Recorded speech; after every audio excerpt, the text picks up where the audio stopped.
Bagus kan banyak masyarakat yang pada bikin rumah, kan kita bisa ikut kerja juga kalau gitu.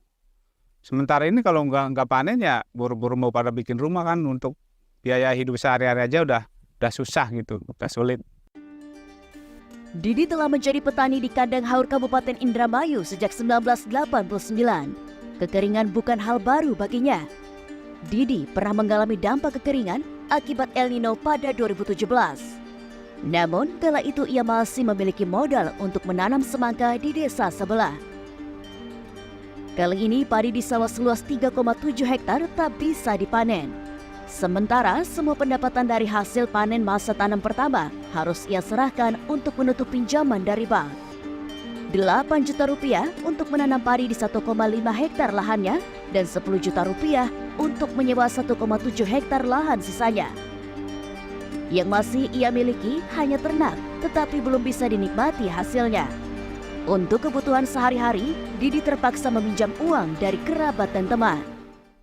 Harapan saya sebagai petani di sini ya ada perhatian dari pemerintah lah, dalam hal ini adalah barangkali stimulan untuk permodalan, karena kita petani sudah banyak mengeluarkan modal,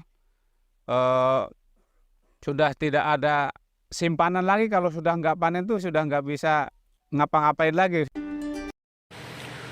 Assalamualaikum warahmatullahi wabarakatuh. Perkenalkan, nama saya Fikri Enggan Sautomo, saya dari kelas C. Di sini saya akan mereaction video mengenai petani yang mengalami lahan kering yang menyebabkan tanahnya retak. Tanah retak ini terjadi sebagai akibat dari curah hujan yang sangat rendah, sehingga keberadaan air sangat terbatas, suhu udara tinggi dan kelembapannya rendah. Lahan kering sering dijumpai pada daerah dengan kondisi antisiklon yang permanen, seperti daerah yang terdapat pada antisiklon tropisme. Daerah tersebut biasanya ditandai dengan adanya perputaran angin yang berlawanan arah jarum jam di utara garis khatulistiwa dan perputaran angin yang searah jarum jam di daerah selatan garis khatulistiwa. Akibat dari tanah retak tersebut mengakibatkan petani itu mengalami kerugian. Contohnya seperti penurunan hasil produksi pertanian.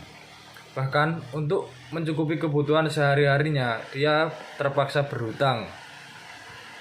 Terdapat tanah seluas 3,7 hektar mengalami gagal panen. Itu terjadi akibat lahan kering atau tanah retak. Tetapi petani itu tidak menyerah begitu saja dengan kondisi tersebut. Dia terus berusaha dengan cara membudidayakan tanaman semangka. Solusi untuk mengatasi tanah kering atau lahan kering ini adalah dengan cara menyiram dengan air. Tanah yang kering tentu saja kekurangan air. Apabila cuaca dan iklim tidak mendukung, memiliki manfaat curah hujan yang tinggi, maka penyiraman air buatan dapat dilakukan.